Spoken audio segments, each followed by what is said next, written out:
दोस्तों को मेरा प्यार भरा नमस्कार। दोस्तों जय श्री कृष्णा, जय श्री काली। दोस्तों कैसे हैं आप सब? उम्मीद करता हूं खुश होंगे, सुखी होंगे, संपन्न होंगे। मेरी ब्लेसिंग हमेशा आप लोग के साथ में है। आप लोग जहां भी रहे हमेशा स्वस्थ रहे, सुखी रहे, संपन्न रहे। दोस्तों रात का समय जो होता है ये बहुत ही खास समय होता है। इस समय हमारा जो चेतन मन होता है ये विश्राम कर रहा होता है, ठीक है। और अवचेतन मन जो होता है ये एक्टिव होता है। इस समय जितनी भी नकारात्मक ऊर्जाएं होती हैं, सकारात्मक ऊर्जाएं जो होती हैं, ये दोनों एक्टिव हो जाती हैं। अब आपके ऊपर कौन सी ऊर्जा का ज्यादा प्रभाव है? अगर आपकी जिंदगी में, आपके ऑरा में, आपके आभा मंडल में अगर नकारात्मक ऊर्जाओं को ज्यादा प्रभाव है तो आपके सोते समय क्या होगा कि जितनी भी नकारात्मक ऊर्जाएं होंगी ये और भी नकारात्मक ऊर्जाओं को आपकी तरफ खींच करके आपके ऑरा में समा जाएंगी, ठीक है। तो आपकी जिंदगी में यदि दुख चल रहा है तो ये क्या करेगा कि ये और भी ज्यादा दुखों को बढ़ोतरी कर देगा आपकी जिंदगी में। और भी ज्यादा दुख तकलीफ आने लगेंगी आपकी जिंदगी में। पैसों से संबंधित परेशानी आएगी, हर काम में रुकावटें आएंगी या कोई बीमारी घेर लेगी। लेकिन आपकी जिंदगी में यदि सकारात्मक ऊर्जाएं हैं, अगर थोड़ी सी भी सकारात्मक ऊर्जाओं का प्रभाव है, और रात में सोते समय क्या होगा कि वहीं दूसरी ओर यदि आपके ऑरा में यदि सकारात्मक ऊर्जाएं हैं, अगर सकारात्मक ऊर्जाएं आपके पास आती हैं तो ये क्या देखती हैं कि अगर आपकी जिंदगी में थोड़ा बहुत भी अगर दुख है तो क्या करती हैं, सकारात्मक ऊर्जाएं सारे दुखों को खा जाती हैं, ठीक है। यानी कि अगर सकारात्मक ऊर्जा आपकी जिंदगी में रात में अगर आ रही है तो दुखों को खा जाएंगी। और यदि नकारात्मक ऊर्जा आपके ऑरा में है तो आपको वो ये देखेंगे कि आपकी जिंदगी में सुख क्या है, क्या आपकी जिंदगी में खुशियां हैं।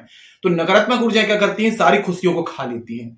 तो हमें इनकी प्रोटेक्शन करना चाहिए, अपने ऑरा को रात के समय में प्रोटेक्ट करके सोना चाहिए।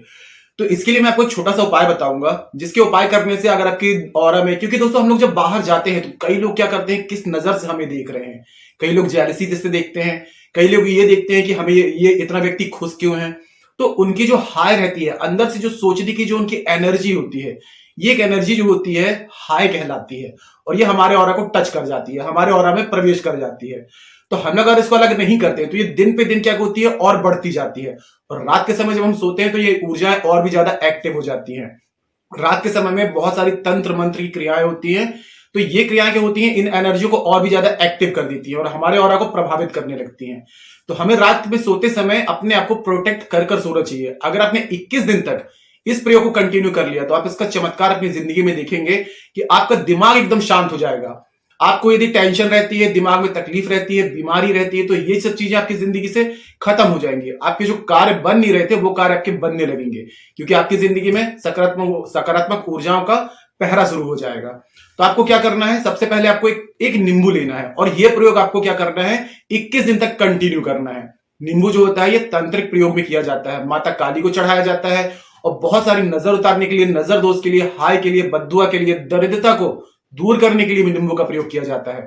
नींबू की जो खटास होती है, नींबू में जो एक्टिव जो एनर्जी होती है, ये सारी नकारात्मक ऊर्जा को क्या करती है, खत्म कर देती है ना। तो रात में आपको क्या करना है, एक नींबू ले लेंगे। नींबू दोस्तों याद रहे कि दागी ना रहे, थोड़ा सा पीला कलर का नींबू लें और बिल्कुल इसमें कोई दाग वगैरह ना हो, ऐसे एक नींबू ले लें।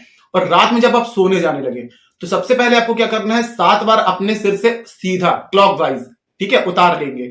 फिर 7 बार आपको एंटी क्लॉकवाइज ऐसे आप उतार लेंगे। फिर बाद में अपने पूरे सिर से लेकर के पूरे पांव तक आप इसको टच करा देंगे। पूरे शरीर में आपको टच कराना है इस नींबू को।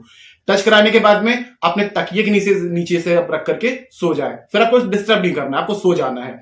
अब रात में क्या होगा कि जितनी भी नकारात्मक ऊर्जाएं दिन भर में आपने जो भी बद्दुआ, हाय, नजर दोष, जेलसी, जो कुछ भी आपके ऑरा में आई थी, ये सब रात में क्या होगा, नींबू इन चीजों को सोख लेगा।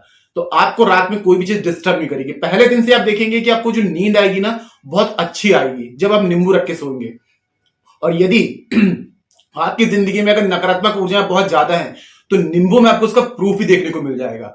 आपको क्या करना है, पहले नींबू को देखना है कि वो कैसा था, बिल्कुल अगर टाइट है, बिल्कुल फ्रेश है, और सुबह उठा करके आप देखेंगे तो नींबू जो होगा ना एकदम से बिल्कुल ढीला पड़ जाएगा या वो बिल्कुल मुरझा जाएगा। अगर बहुत ज्यादा प्रभाव होगा तो आप देखेंगे कि उसका कलर भी चेंज हो सकता है। अगर कुछ काला जादू, तंत्र मंत्र, टोटका कुछ भी है तो उसका आप देखेंगे कि नींबू का कलर भी चेंज हो जाएगा।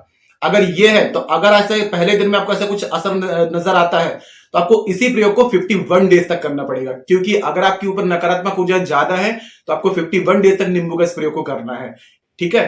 फिर आपने सुबह उठ करके क्या करना है, जैसे ही आपकी नींद खुलती है तो उस नींबू को उठा करके आपको कहीं ऐसी जगह ले जाकर के फेंकना है जहां पर किसी का हाथ पैर ना पड़े, कोई उसको टच ना करे। क्योंकि दोस्तों ये सब ऊर्जाएं क्या होती है, नींबू में आ जाएंगी और आप कहीं फेंक देंगे जहां सब आते जाते रहते हैं।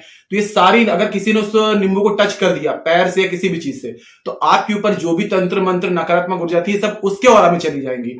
तो आपको ये सही नहीं है। आप किसी और को, अपनी तकलीफ को किसी और के उसमें डाल दें तो ये ठीक नहीं है। तो आप इसको किसी गंदी जगह में डाल दें ताकि ये नकारात्मक ऊर्जाएं अपने स्थान पर रहने लगे। तो आपको सुबह रात में रख करके और सुबह उठ करके इस नींबू को कहीं निर्जन स्थान में, जहां पर, या फिर बहते हुए जल में प्रवाहित कर दें। अगर बहते हुए जल में प्रवाहित करेंगे तो क्या होगी, उसमें सम आ जाएगी और किसी को डिस्टर्ब नहीं करेगी। और अगर जल बहता हुआ नहीं है तो आप क्या कर सकते हैं, कहीं निर्जन स्थान में जहां कोई आता जाता ना हो, वहां पर इस नींबू को फेंक दें। 21 डेज तक कंटिन्यू करें दोस्तों। कोई भी कर सकता है। अगर बच्चे के ऊपर अगर कुछ ऐसा है तो आप बच्चे के तकिए नीचे रख सकते हैं। अगर कोई बीमार है तो उसके तकिए के नीचे रख सकते हैं। और आप इसको खुद के लिए भी कर सकते हैं। अगर आपको ऊपर ज्यादा प्रभाव है तो मैंने बताया आपको 51 डेज तक करेंगे। और अगर ऐसा कुछ ज्यादा रिजल्ट नहीं मिल रहा है, थोड़ा बहुत नींबू मुरझाता है, तो आपको 21 डेज तक कंटिन्यू करना है। और आप चाहे तो इसको आगे भी बढ़ा सकते हैं। अगर कर सकते हैं तो डेली करिए। इससे क्या आपको प्रॉफिट ही होगा। इसका कोई साइड इफेक्ट नहीं है, कोई आपको दुष्प्रभाव देखने नहीं मिलेगा। इसका हमेशा लाभ ही प्राप्त होता है। तो ये प्रयोग करिए दोस्तों। फिर देखिए आपकी जिंदगी में जो कुछ भी परेशानियां आ रही थी, इससे ग्रह दोष भी कंट्रोल हो जाते हैं। अगर ग्रह अनुकूल फल नहीं दे रहे हैं तो वो भी कंट्रोल हो जाते हैं। पितृ दोष भी दूर होता है। तो ये नींबू का छोटा सा प्रयोग है दोस्तों, आप लोग कर सकते हैं बहुत आसानी से। तो इस प्रयोग को करिए और इसका लाभ प्राप्त करिए। तो आज के लिए इतने दोस्तों। अगर जानकारी पसंद आई है तो वीडियो को लाइक कीजिए, शेयर कीजिए, साथ ही साथ कमेंट बॉक्स में जय श्री कृष्णा जय श्री काली जरूर लिखिए। इससे माता रानी की और दैवी कृपा आपको प्राप्त होगी। तो मिलते हैं दोस्तों नेक्स्ट वाली वीडियो में। तब तक के लिए जय श्री कृष्णा जय श्री काली। आप और आपका परिवार हमेशा स्वस्थ रहे, सुखी रहे, संपन्न रहे।